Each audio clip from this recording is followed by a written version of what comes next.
Hello friends, welcome to my YouTube channel chemistry master. કેમ છો બધા? મજામાં?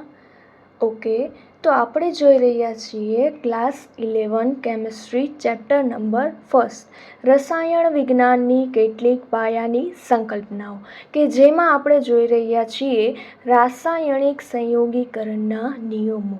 અને અગાઉના લેક્ચરમાં આપણે આ નિયમોમાં પહેલા 3 નિયમો જોયા હતા, જેમાં પહેલો હતો દ્રવ્ય સંચયનો નિયમ, law of conservation of mass, કે જે 1789માં એન્ટોની લેવોઝિયર નામના વૈજ્ઞાનિકે રજૂ કર્યો હતો. નિયમ શું હતો? તો કે દ્રવ્યનું સર્જન કે વિનાશ થઈ શકતો નથી, એટલે કે દ્રવ્યનો કુલ જથ્થો જે છે એ કેવો રહે છે? અચળ રહે છે. ત્યારબાદ દહન પ્રક્રિયા, ઘણા એક્ઝામ્પલ જોયા હતા. સેકન્ડ હતો નિશ્ચિત પ્રમાણનો નિયમ, લો ઓફ ડિફાઇનાઇટ પ્રપોર્શન, કે જે ફ્રેન્ચ રસાયણશાસ્ત્રી જોસેફ પ્રાઉસ્ટે રજૂ કર્યો હતો. શું હતો નિયમ? તો કે આપેલ સંયોજન હંમેશા વજનથી સરખા પ્રમાણમાં તત્વ ધરાવે છે. યાદ રાખજો, અહીં કોનું કીધું છે? વજનથી સરખા પ્રમાણમાં કીધું છે, રાઈટ. ત્યારબાદ એક્ઝામ્પલ જોયા હતા કોપર કાર્બોનેટનું અને પાણીનું, રાઈટ. ત્રીજો નિયમ હતો ગુણક પ્રમાણનો નિયમ, લો ઓફ મલ્ટિપલ પ્રપોર્શન, કે જે 1803માં ડાલ્ટને રજૂ કર્યો હતો. શું હતો નિયમ? જ્યારે બે તત્વ સંયોજાઈને એક કરતાં વધારે સંયોજનો બનાવે, જ્યારે બે તત્વ સંયોજાઈને એક કરતાં વધારે સંયોજનો બનાવે, ત્યારે એક તત્વના દળ બીજા તત્વના સંયોજાતા નિશ્ચિત દળ સાથે, બીજા તત્વના સંયોજાતા કેવા? નિશ્ચિત દળ સાથે જોડાય છે, તે નાની પૂર્ણાંક સંખ્યાના ગુણોત્તરમાં હોય છે. કેવું હોય છે? નાની પૂર્ણાંક સંખ્યાના ગુણોત્તરમાં. જેમાં આપણે એક્ઝામ્પલ જોયું હતું, રાઈટ. બીજું શું હતું? કાર્બન અને ઓક્સિજનનું. કાર્બન મોનોક્સાઇડ બનાવે અને કાર્બન ડાયોક્સાઇડ બનાવે, રાઈટ. ત્યારબાદ આપણે જોયું હતું ક્વેશ્ચન જોયું હતું, right. Question 1 and question 2. Okay, તો આજે આપણે જોશું ચોથો નિયમ, ગેલ-લ્યુસેકનો વાયુમય કદનો નિયમ, કે જે ગેલ-લ્યુસેકે 1808માં રજૂ કર્યો હતો. નિયમ શું છે જોઈએ.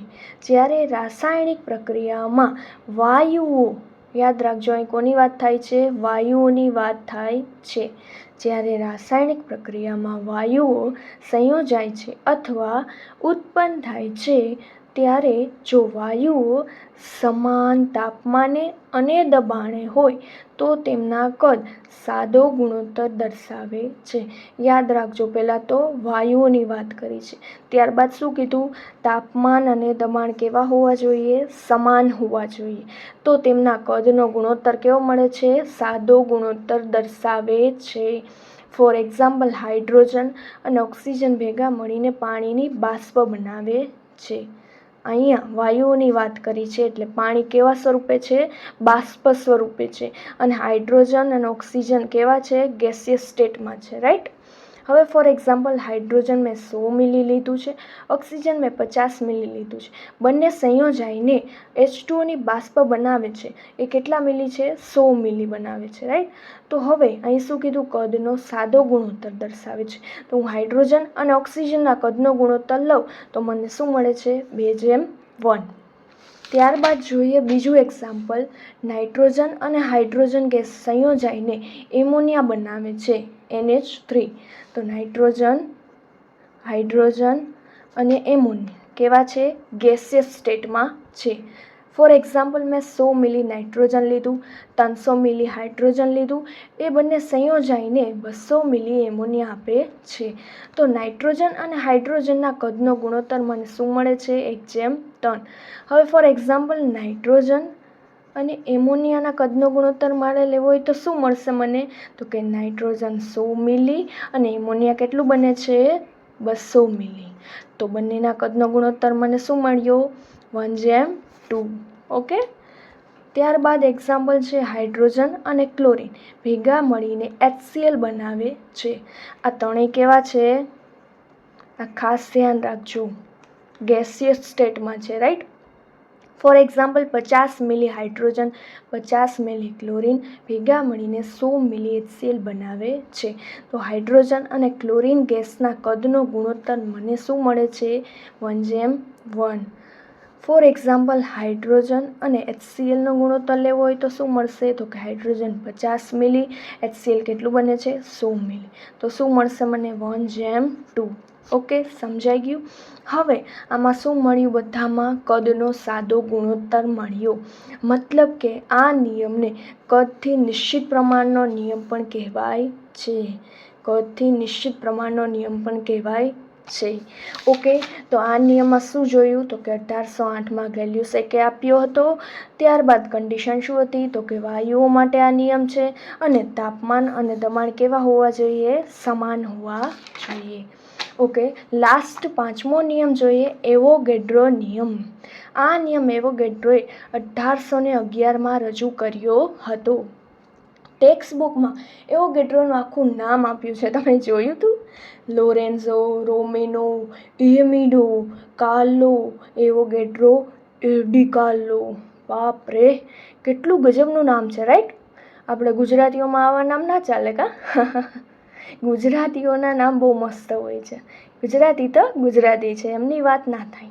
ઓકે, ચલો જોઈએ શું છે નિયમ. સમાન તાપમાને અને દબાણે વાયુઓના સમાન કદ સમાન સંખ્યામાં અણુઓ દર્શાવે છે. હવે જોઈએ ફોર એક્ઝામ્પલ નાઇટ્રોજન, ઓક્સિજન અને હાઇડ્રોજન. કન્ડિશન શું છે? તાપમાન સમાન છે, દબાણ સમાન છે અને કદ પણ સમાન છે. તો નાઇટ્રોજનમાં ફોર એક્ઝામ્પલ હું એમ કહું કે Y જેટલા અણુઓ રહેલા છે, તો ઓક્સિજન અને હાઇડ્રોજનમાં પણ કેટલા હશે?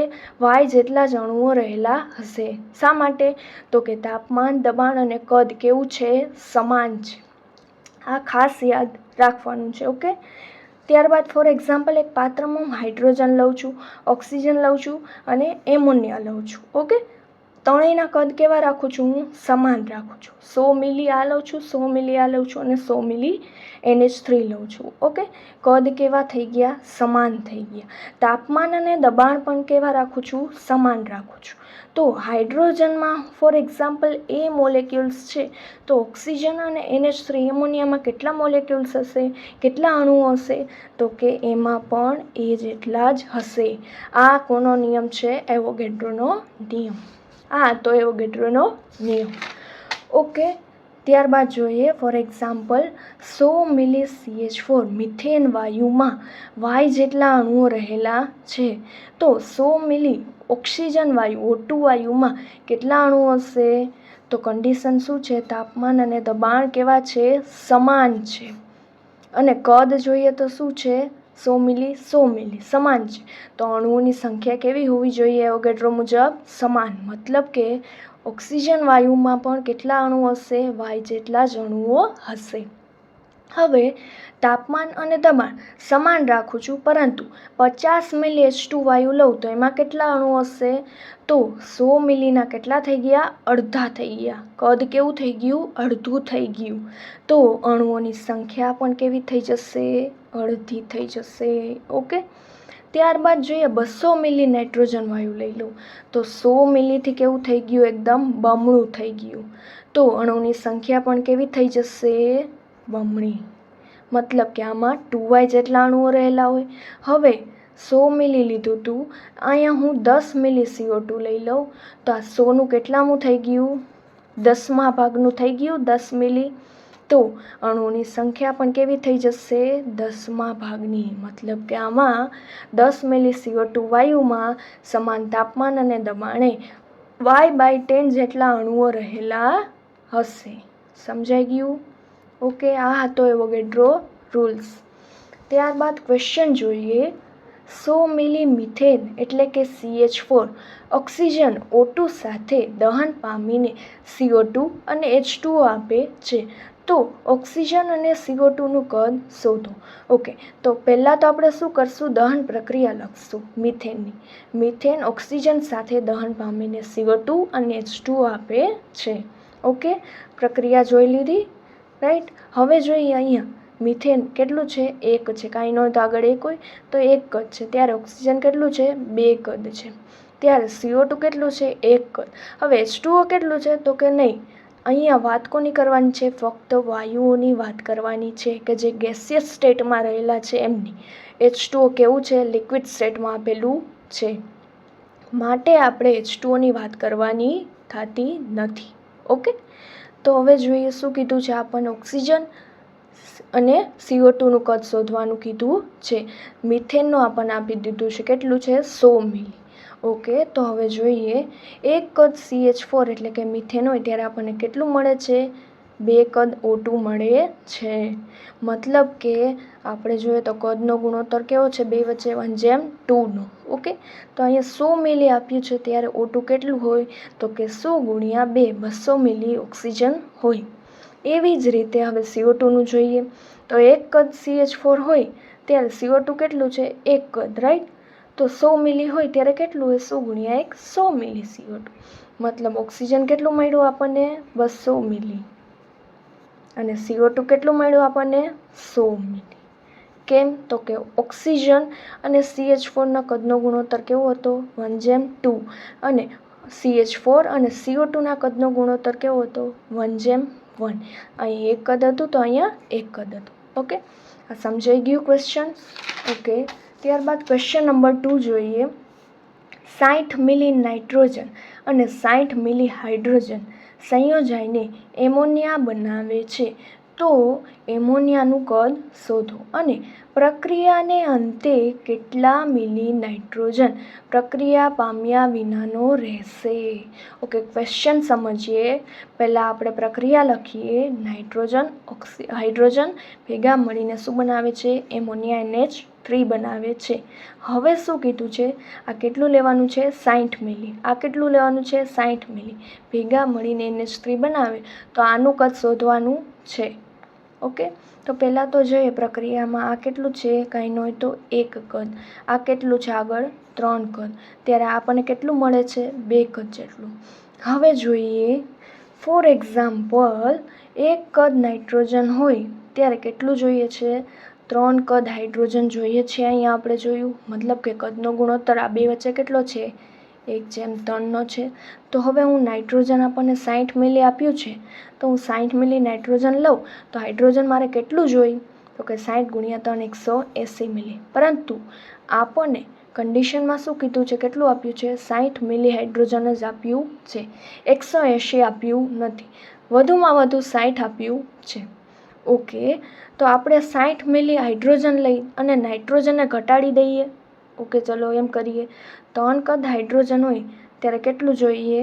1 કદ નાઇટ્રોજન. તો 60 મિલી વધુમાં વધુ આપ્યું, 180 આપ્યું નથી, એટલું પૂરતું નથી. એટલે આપણે 60 મિલી લીધું. તો નાઇટ્રોજન કેટલું જોઈએ? તો કે 20 મિલી જેટલું. તો 20 મિલી નાઇટ્રોજન છે, તો કે હા 60 મિલી આપ્યું છે તો એમાંથી 20 મિલી આપણે લઈ શકીએ. ઓછું તો લઈ શકીએ, વધુ ના લઈ શકીએ ને. આપણને 60 જ આપ્યું તો 180 ના લઈ શકીએ. એટલે આપણે કોને ઘટાડ્યું? નાઇટ્રોજનને ઘટાડી દીધું. ઓકે, ત્યારબાદ જોઈએ, હવે જોઈએ આ 20 મિલી લેવાનું, આ 60 મિલી લેવાનું, તો આપણે શોધવાનું કે આ કેટલું મળશે. ઓકે, તો 1 કદ નાઇટ્રોજન હોય ત્યારે કેટલું કદ જોઈએ છે? 2 કદ NH3. તો આપણે કેટલું લીધું પ્રક્રિયામાં? કેટલું વાપર્યું? 20 મિલી. તો આ કેટલું જોઈએ? 40 મિલી. ઓકે, તો NH3 આપણને કેટલું મળી ગયું? 40 મિલી. ત્યારબાદ શું કીધું? પ્રક્રિયા ન પામેલ નાઇટ્રોજન. શું કામ? કારણ કે આપણે 20 મિલી જ વાપર્યો છે, તો આપણને આપ્યો તો કેટલો? 60 મિલી. તો થોડો ઘણો વધ્યો હોય તો કે આ 60માંથી 20 જાય તો 40 મિલી જેટલો પ્રક્રિયા ન પામેલ નાઇટ્રોજન વધ્યો હોય. તો ક્વેશ્ચન શું હતો? પ્રક્રિયાના અંતે કેટલા મિલી નાઇટ્રોજન પ્રક્રિયા પામ્યા વિનાનો રહેશે? તો કે 40 મિલી જેટલો રહેશે. અને એમોનિયાનું કદ શોધ. એમોનિયાનું કદ આપણને મળી ગયું. નાઇટ્રોજન અને એમોનિયાના કદનો ગુણોત્તર 1:2 હતો.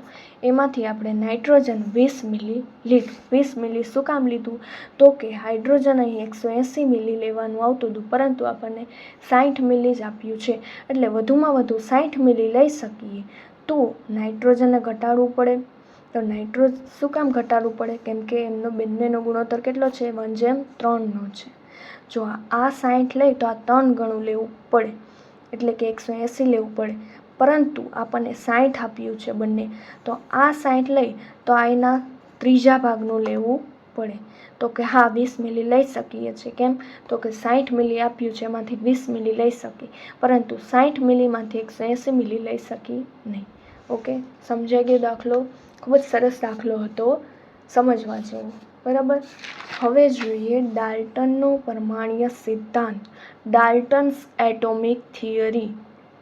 તો આ થિયરી ડાલ્ટને 1808માં આપી હતી. A new system of chemical philosophy, એટલે કે રાસાયણિક તત્વજ્ઞાનની નવી પદ્ધતિ ડાલ્ટને 1808માં રજૂ કરી હતી. શું હતું જોઈએ? દ્રવ્ય અવિભાજ્ય પરમાણુઓનું બનેલું છે. આપણને ખબર જ છે, પરમાણુ સૌથી નાનામાં નાનું પરમાણુ કે જે વિભાજન થઈ શકતું નથી, એટલે કે અવિભાજ્ય છે, એનું બનેલું છે. આ બધાને ખબર જ છે. આપેલા તત્વના બધા જ પરમાણુઓ સમાન ગુણધર્મ ધરાવે છે, જેમાં સમાન દળનો પણ સમાવેશ થાય છે. હવે જોઈએ, ફોર એક્ઝામ્પલ હું કોઈ પણ તત્વ લઈ લઉં 118 તત્વોમાંથી. ફોર એક્ઝામ્પલ સોડિયમ તત્વ લઈ લો.